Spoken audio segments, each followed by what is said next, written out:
The flame in the bottle faded as the girl's single wish was granted, and she found herself in the middle of the desert, far away, where no one could ever find her.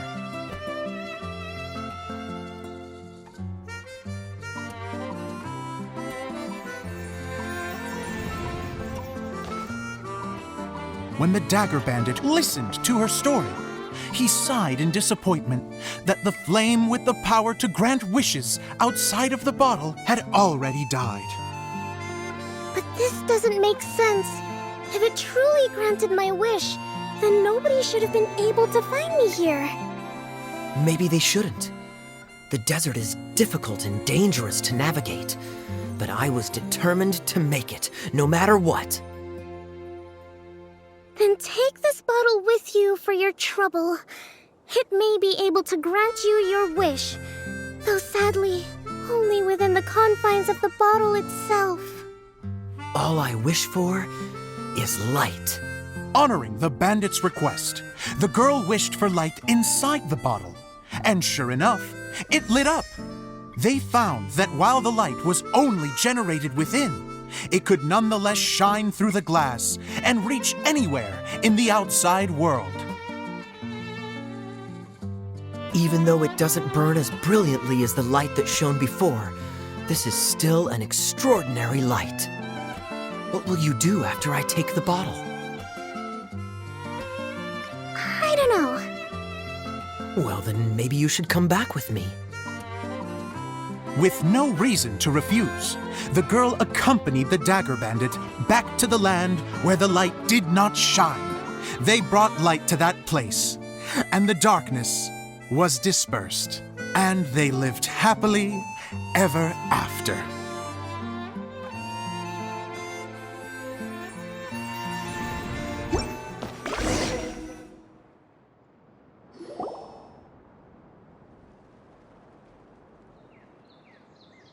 And we're done!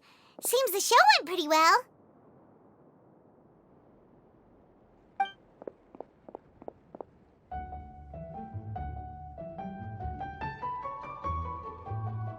Mr. Honorary Knight!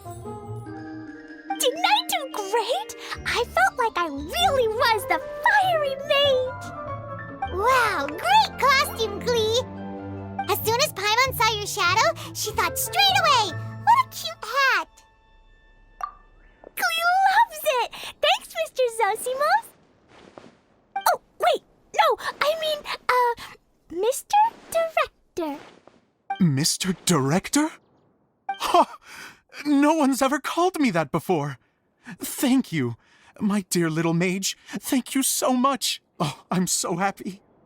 Miss Dia said that she tailored it a little bit so it would fit me, but you were the one who designed and made it. You're amazing.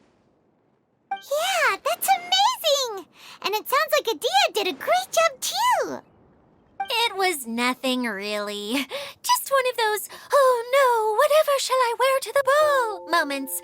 Sewing comes in handy at times like that. Sewing is an art in its own right. You're more talented than you give yourself credit for, Idia. Really? Oh, I'm just gonna go for a second.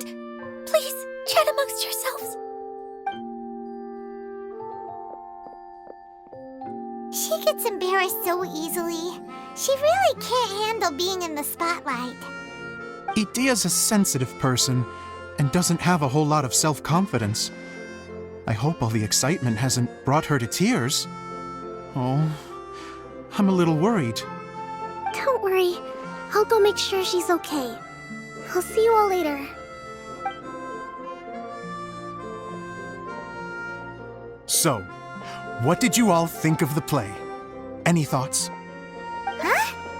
Uh-oh, time to get serious. Now, are you sure you want to hear what we really think? Oh, absolutely!